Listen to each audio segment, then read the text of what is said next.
Ia tua mau whamahaka te koe ke whenga mahari e monua taimi mau ke inasi ai ke mau whanong ke leo whai whakamoui o he awhion.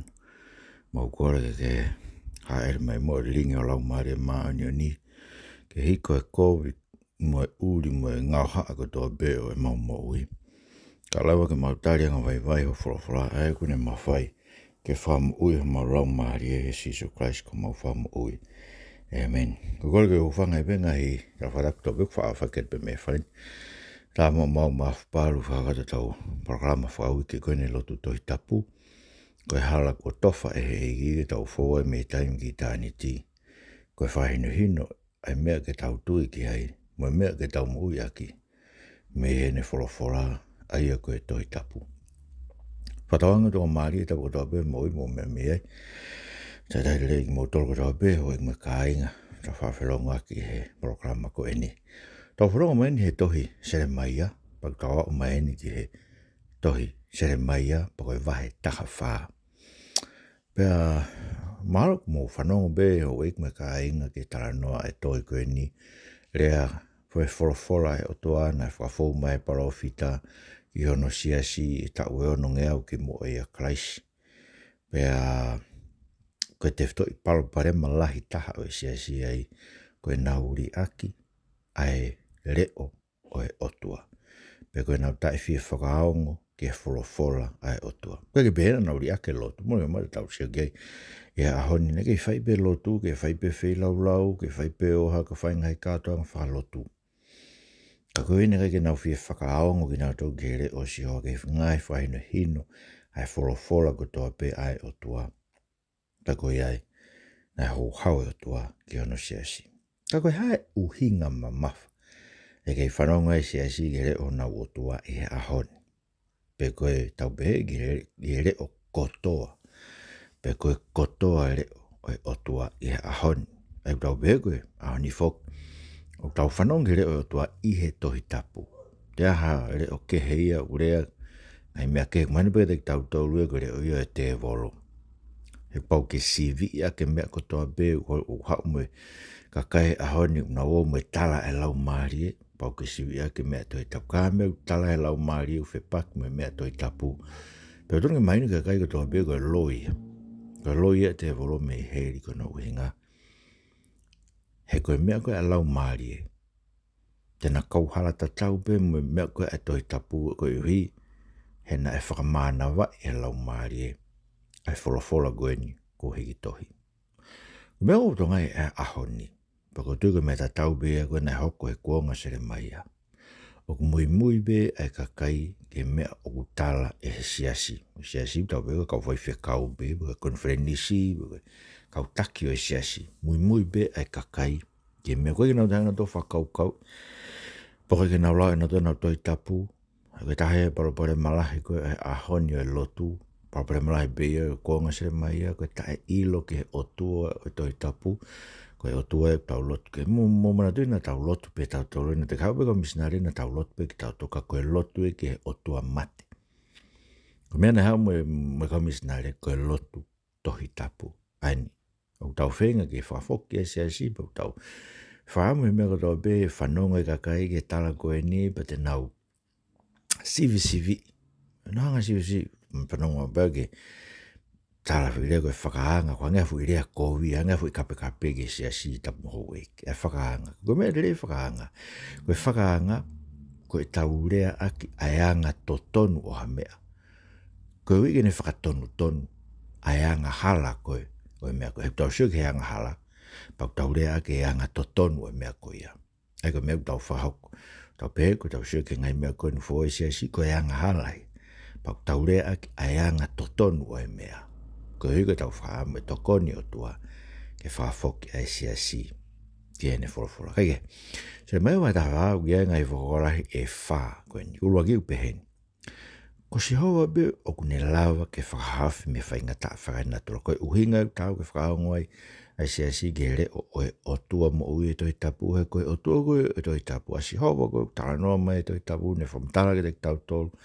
Ngahi ngāwe mana ku whaike te tau tolo e eiko si iso kraisi ne awe tau ngahi anga hala Pene ringi mano lau maari ke liu kawa e tau ngai mo ui o ai ke mate tau ngai angala.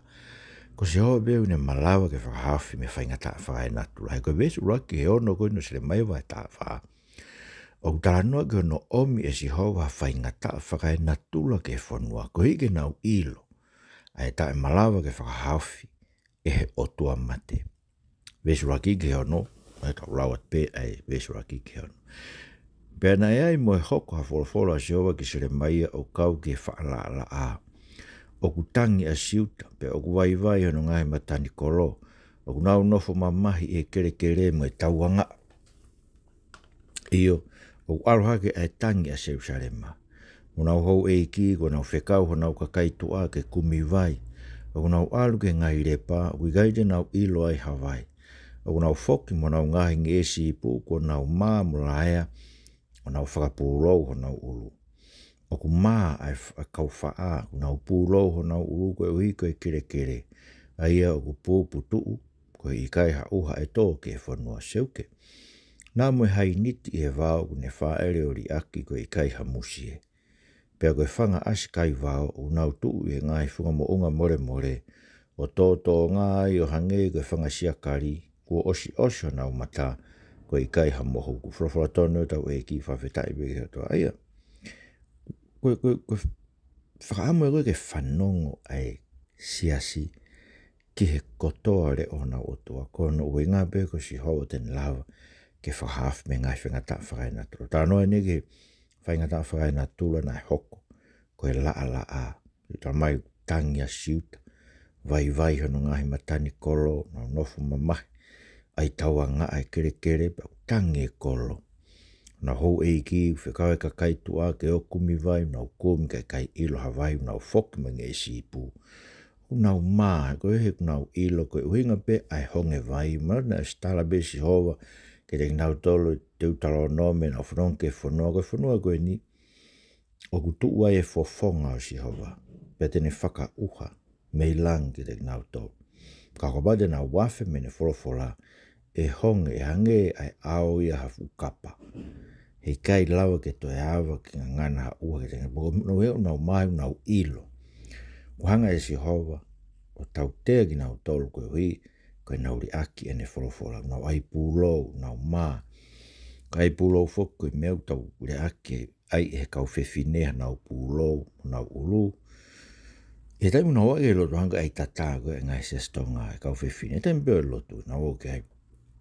Koe hui kone koe whailonga ino whakalangi langi o e koe si iso klaisi i he ao o hono siasi.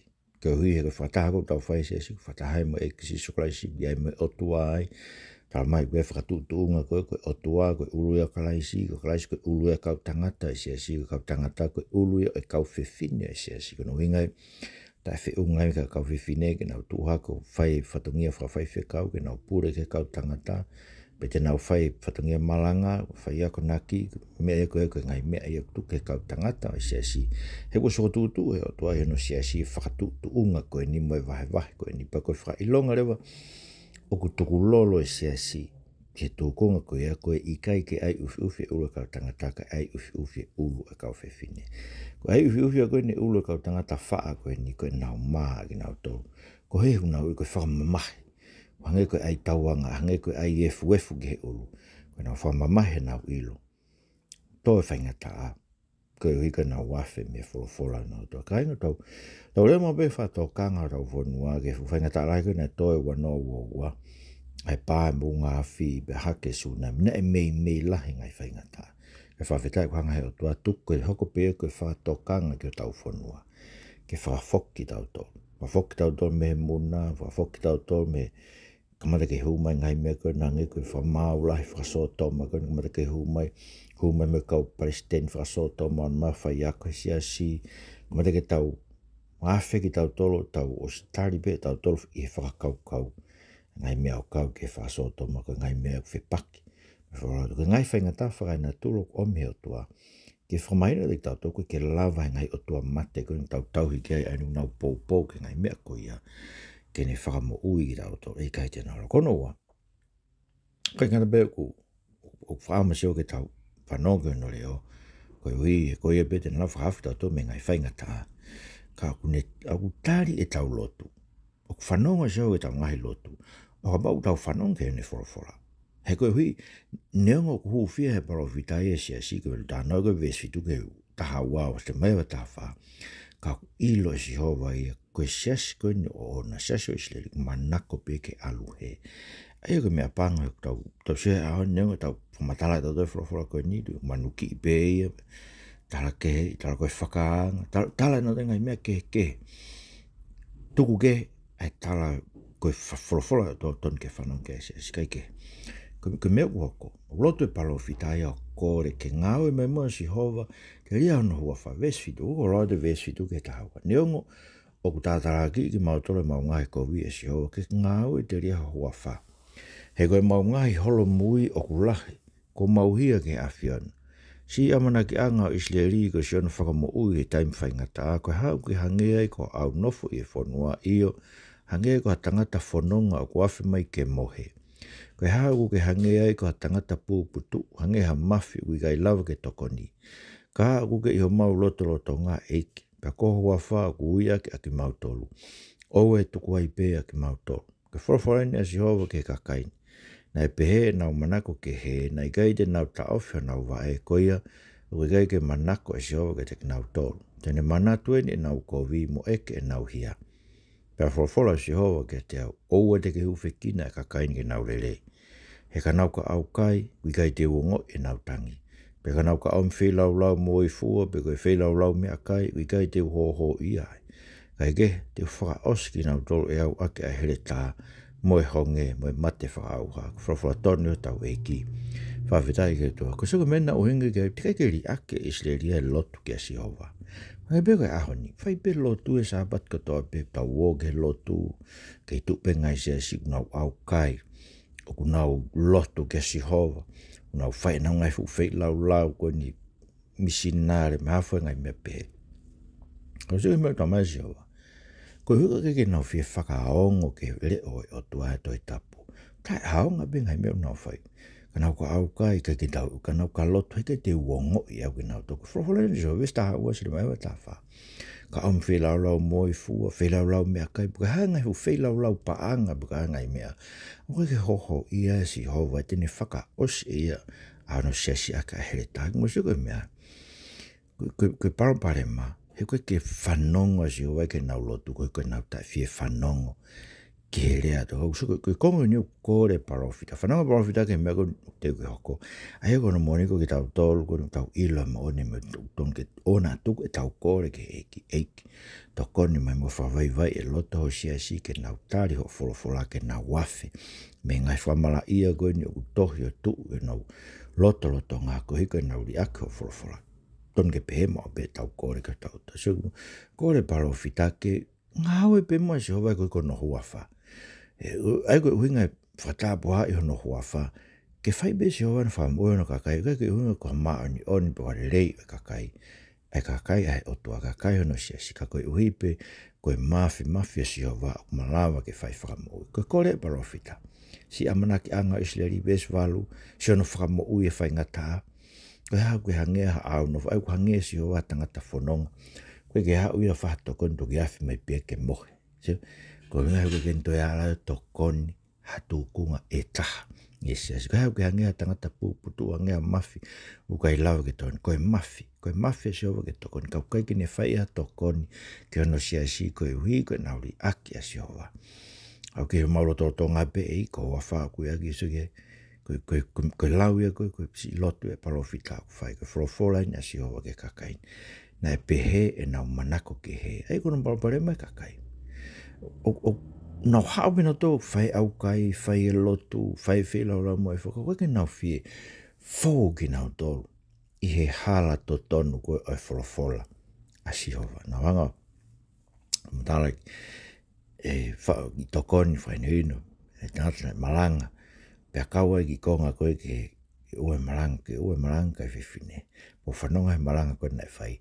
na yaf mamahi be ne malanga na kai kene lawe ke fo meka ko no no mana ko pe ki he ka te adu ki te me to ton ko ke malanga ki e kai pe ke malanga ke me ai ko ya ai sio ko meta tau sio ko no kakai ko ke nau tali ko ke nau fie fanong ke no pere sio ke profita o de ke u fekina ka kai ke nau le ai ta ofi me loto pa profita ko ke te fanong sio ke nau lotu ke neongo ia ke nau to mo sio kai ko ta wafe ko me forfora to ko mo mau tai me tau ki lot bong sa pate lot te vef mo ni te me afa ngai lot fai ko ke fanong sio ke tau ngai lotu ko ko lo e tau lotu pe ko fu lo no fai ngai lotu pe ko tu fa holo ni ese si mo ke mama ne tau hi Israeli tu fa holo ko ne ma ko tala me Moses ma ko tala ni valungea we na tau hi na tu fa holo ko ta no ke se le mai au kai mo lotu tangi mo fei la mo e fu mo fei la me ke tala me ko nga Moses ka ko ke to ho ia se ho na to ko na uri ake fo ko no tolu e foto ton mo se asi ko pa na fa no ke re o tua ia ne kau palo fita to itapu mo ne ka poste na foto ton he ko he uhinga ai aluhe ai si ko na tui ke re kau palo fita loi ko na urea merino ke tek na tol ka ke na tala ke whakatomala e kakai o ta fokke o tua ai ko vesta tolo ke ta no se mai vai ta fa mo ko loat pe he e atna si ho vai wa kai tala he kau palo fita ke tek na tol e kai te mōsio ki hereta, pe kai hoko ha honge ki tek mōtol kai ke o tuku atu ai merino pau i e potuni. E whorwhora shau ke te au koe loi bea palofisai whai kau palofita e kuingoa. Tala hei ko whekau atu ki nau tolu, pe tala hei ko whai atu tu uni ki ai, pe tala hei ko urea ki tek nau tolu, koe viso ne loi pe me tonga fisi mo, me a whaka ai tori mo, kā o nau loto koia ia o nau whai ke nau palofisai ki tek mōtolu. Koia, koe whorwhora ni a si hova ke kau palofita o nau whai nau palofisai i o kuingoa osi. Ui gai ko au na whekau ki nau tolu, koe whahinga o nau pehe, e gai hoko a here tā mo e honge ki e whonuan. Koe here tā mo e honge e mate e kau palofita ko ia. Pe koe kakai ai a palofisai ki e whahinga ko ia, e ri e kina noa be ki nau tolu e ngai hala o se usare ma, koe mea i e honge mo here tā, pe i gai tanu ki nau tolu e ataha. A ki nau tolu mo nau ngahi waifi, mo nau whanau tangata, mo whanau whewhine, he o kua uri ringi ki te ki nau tolu. E nau ko i frofro tonu e tau eiki whawhetai bege o tō. Mo se ke mea koko. Ai koe o whaama se hau vai ke tau mui ke na frofraka pao e i kai. Koe hui ke tau ri ake ke frofrola se hau va. Te tau mui toto ke here o e kau palo fita loi be koe kau wako matau tau e tohi tapu kau toke tā tohi tapu. O ku nau hau nau tolo rea merino. Ai koe parapare mai o e mea. Koe nau tala e nau tolo ke kakai oku sai pe ngai mea koe nau whai. Reki nau tala mō whātau mala, mō ta foki. Se ke hawa si isu raki me pene malaki mō whātau mala ko ofe pranga o tua tui ke kosperi. Hawa sen baptaizo mō whātau mala, ko hike whamore more mō ngahi ang hala. Me ko tala mai koe paula ke te tau tolu, koe whekau be e taha tuke ngai whanua ko tau be i e kuonga ko e ni. Kuonga ndau mo ui ai, mō whātau mala. E ko ngā awe ta whitu e stolu noa. Aia, koe whekau e ko ia, kuri aki e si e ahon. Koe ke hanga e kau whai whekau ia o koe hi, ta wafi o tau pe, koe ke tau kei whanau ko nou ke kakai, ke nau whato mala, ke nau ta whoke o tua, koe hui koe nau, koe mea kou nau fōua, ngai mea kou fōua e si whai pe si ngai mea koe talange kau whai whekau, konferenisi, ngai mea koe ke nau, umana tō tuku lolo ke, mea kou tala mai wholofola e o tua. Koe ke tau tai whi whanong ke wholofola e o tua. So tala mai ke tau he tau aldo dole mui ke kau palo fita loi. E ke kau palo fita loi. Musia ke mea kuna urea aki. Koe ngata behe na urea merino. Nau tala e kai hoke hakovi e te ngā tō. Urea pēu hen. Whai whekau ne tala mai e ia. Koe nau tui ke whasoto mai ke ala tahe ki heri ai. Musia ke afungi ngai mea pehe. No foi kakai boko tu pepe me anga whakaukai se ahon o ko me ta uangea e lotu ia ko me ania na mau fai pe mau tol fuolo mo to ngai me ko ni anga fasoto ma ko malanga fefine ngai me na to kamat bebe ki mui porque ke ropo ko ka hoa kula ko u e me fe ngai me ko ia tau rea ki he, ko tau hanga ki ta whako e, ke kona, ka whai kau koe se sto ngā, ngai se sko ia, tau hanga ke kau Pentecosi, e nau whai loi, e ai maulau maari, e me ngai mea pehe, nau hanga o whakapūlou ia ki ai ton ke nau whanong ke wholofono, maina te lau maari o whetong ia ke mea wholofora, o whawhepaki ia ngai mea wholo, ai ko ngā koe ngai, koe kau palofita loi o nau rea ia ahoni.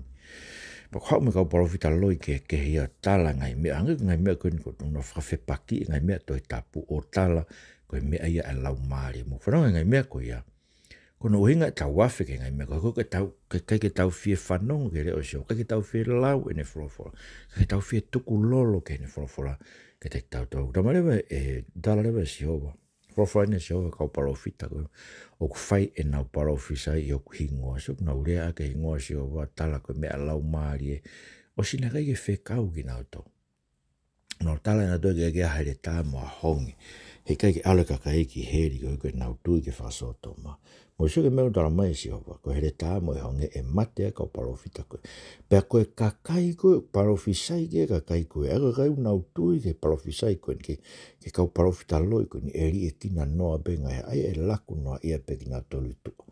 He kai whakahu ki nau tolu ia, ke mālolo anga tai ngata koe palomes mai, ia tau to he koe uite ne ringi ke te ki nau tolu, e nau ngai koe ko mana wahe, ko whaama ke tau mana wahe ke tau otua. Pa tau whanongo ke ne fura. E koe, so koe tala e koe whanong ke whanongo, mauinge whanongo si ke kotoa e wholofola au tau otua. Koe ni mawhai, koe wiano mawhai whakahauwhi. Ke ne whakahauwhi tau tolu mo tau ngai mamahi, tau ngai whai ngata a. O kulawa ke tari e tau lotu. Sio? Po tau o kore lotu holo, ke tari e lotu e kakai koe ma tau tolu, koe hui e whanongo e kakai, koe kakai ku whanong ke wholofola, te kakapau koe ke tau whi whanong, tau ke wholofola e tua, he ke tari tau lotu tau tolu, pa koe ni tala mai, kapai ke tau whanong ke reo, te tau whanong ke tau tolu ke reo, kau palofita loi koe ni a eni, tala mai si owa te nau tō ki nau tolu ki heri, e koe ngai whengata e koe ni tala no mai pe te nau tō whakata, mo e kakai koe nau nofo, o whakahongo ke kau palofita loi koe ni, o rea ma bega kai koe ni ka kuongo e a taimin, me fuakai koe nau nofe ngai sesko tari e whakasoto ma. Ngai sesko ni muri kau tonga koe. Nau stari no te whakasoto ma. Ai koe mo niu nau tui na tau ke palofisai. Ai kau palofita loi koe reo nau hanga tatakio nau ngai siasi. Wono whaareo. O ku ilo e siasi e nau anga hala. Kau koe ke hai whalau maari ke nau wafe aki mea. He koe hala. He tengi ia e sio no kakai koe hui neo nau ilo nau ngahi anga hala pe neo nau sio ge si hova. Kawa ke na mau na tolu ia hai ke na wafe aki. Meho na wala ko ke na whanongo ke wholofola sio ke liwa ke na mo ui. Ko ke na wafe o tuku lolo ke wholofola sio. Whanongo peka loa te ve stafitu ke ua wasle mai vai tawha. Pe te kere ake te na tolu ai rea ko eni. Ke wheta whei hoku mata e loi mata he pō mo e aho o o e tuku. He ko mau e tahini tāpo o kakai ake ha mau lahi. Koe tā mamahi au pito. Ka bau te hu ki tō ki he wāo wakai koe kakaena kua tō i here tā. Pe ka bau te hu ki he kolo pe tā koe kakaena o ku mahaki i he honge. Seuke koe parofita mo e taura eiki kua alu o he noa ki a whanua o i kai ilo pe koe nau alu ki whe. Ko ke mātua ki ri aki koa siuta. O whakairia koa lau maari eki sa ione. Koe haa ko ke tā i pehea eki mautolu ke oa na alawa ha whaitō. O mau amanaki ke tu maari e ka koe kai hare rei. Pe o mau amanaki ke taim whaito. Pe a tā koe whakaririfu. O mau ilo eike mau anga hala. Ai kovi e maunga he kui seuke. Ko mau anga hala ke awhiana. Oua te ke keu i te ria ho huawha. Oua te ke whakaria ria i a taloni o langi. Manato mua oua e mau i ho kovi nāniti mo ke mau tolu. O noai hataha e ngahi ai tori noa e ngahi pure a ngā ulawa ke whakauha. Iyo, e lawa e ngahi langi ke lo vai, i kai ko koe pe ia si hova ko mau otua, pea ko koe mau sio ki ai he koe ko koe na ke ngauhi a ngai mea ko ia ko toa pe. Whawara tonu tau eiki, whawhetai pe he otua. Aia, o kamata ki ko ngai koe ni, e vesi tahafitu, koe whorofora si hova. Ai ko whorofora si hova ke parofita ke ne rea a ke ngai rea koe ni, e tengi hia e si ho e wheta whei haku mata e loi mata e pō mo e aho. e ko mau ko e ko mau no si o kakai e mau la ko ta mama he ako ko ngate ne ta ofi ta ko pau ke whakakakato e whamau to tonu a si o wake no si tene whakauha e ko mea panga whuka ko tau siu tu kalo ala tueni ke tau e wange au e lotu o tau whanua ai whanua o si tau e wawhera to pa te mo siu ngai siasango e feso kolos ngai whiru ko ia o si whaauha si fitu ko e toi whakaha o si nau tolu e ai ko mea ku wheta whee e loi mata o tua ko e mau no si mau lahi au pita pa siya ko mea ko ne whamatala ke ui ko kapa te hu ke vau tō ai kakai here tā kau ka hu ke kolo ko kakai na o ku mahaki e honge ai ko here tā kakai ko he kolo ku nau tō i he honge kau taula e ki me kau parofita ko kau taki ene si nau alu he noa e whanau ke ilo piko nau alu ki ai ko hiko no ri ake whorofora e o tua, o ku he noa pe e kau taki loto. Ko ke lope, no ko ke nau ilo no tope whaau ki whenau whanonga. Ai ko, meni ko e kat koe pe mou ilo te mou mate, te mou alu ki he van, tala mai kai, o ko ke lawe to ko ke tau ilo, to ilo pe i ho mate. Sio ke fukakai ta e tui koe, koe kakai ka ke whanonga whai whekau ni tātu mea ka pake ilo ka whekau e kolu ki heri, pate ke tui ki ai. He ko stara mai to i tā puku lawa ke whapapau e tau mo ui te tau o ki he van. So ni vai tolu esta no buk tu ai ko ia e tui pi ki tai ki te ia ki he alo e o tua ai na e fuak o fai o tua ki mamani. Ka pate ke tui pi tai ki te e I kai te ke auha. Ko ve o e toki wakai ai pe te ke auha pe kai. Mo le mama e I kai te ke auha. Mo so ke o ilo pau e ka kai na no fe fola o tua. Ai fetu no alu ke ko palo fi tai mo tala e ki. Ko he ko nari aki e si ka vai fekau e fola o tua. Alu no be ui ilbu alu kwa ki fe. Vai no ape mo ui. Alu ki he, alu ki muri ka ai ki senit ka ai ki ai paang. Ka kei mahino pe alu ki fe. He tonu e tau mo ui ke tau ilo. Tau whanonga ke mui ta inga tako he vani api whai ke tau whanonga. A koe kau whai whekau mo whanonga. Mai paku mohanga tatake si asiki ai. Pese ba lea rewa e vestai va e kong wha o si lea rewa e si kiri ako aki mautoro. Ko whai ria ko halau maari e ki sa ione. Ko haku ke tai pe e ki mautoro kai toi lava e ke whaito. Mau amanake ke te koe atu maari ka halei. Mau amanake taim whaito ka koe whakari rifu pe. Mau ilo mau ngahi ang hala. So nau au nau ilo.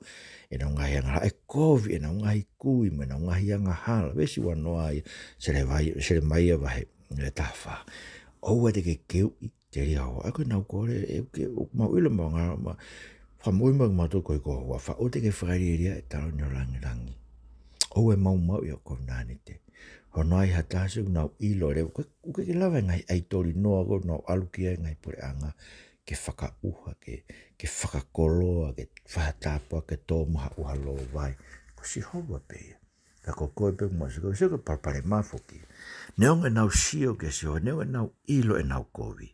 Ka ku nau manako pe no toke alu he, pa ku nau whanongo pe ki nau toke kau palofita loi, o tataki nau tō. Ai ilo pe e kakai ko teo whanongo me pe kakai mo tō whanongo me program koe ni.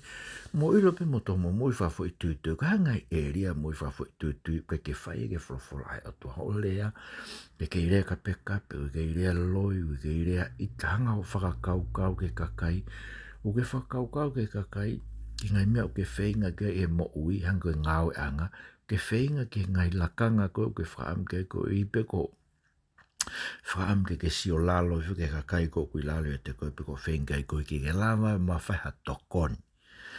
Sio, e ko ta parpare mai, ko ngai mea ui kai mui ta mui ta toke whorofola e to whafo I tūtū, ta tāno e ke si, kano mai koe whafo I tūtū, whewheho paanga, oku ke toha ina se kau masiva me ho panga ke ai ha wahongo fulu ke se pe ko wahongo fulu o wahenga ulahi angeia e ki misinare ko to ko ke fi fai ko wahongo fulu ko ke fi faki lahi ko e ke ange ina se o tua ke fai ke ngawe toha wahongo fulu pa ke o fa ke si kau masiva e kolo ka wito ko na ha ko mamo ngai o ave ki na to ka tau pe ki tau to ke tau fi fai ta to ngawe ke ha faki akina to mo sio ko fola ko ni ilo pe se asia na covid na sio pe ke si hova kauna mana ko ki he whanong pina to ke kau parofita loi ko whaife kau ko ni tarangi usaibe whaso to mai saibe ngai mea ke malanga kai whiwhine ngai mea ko ia ko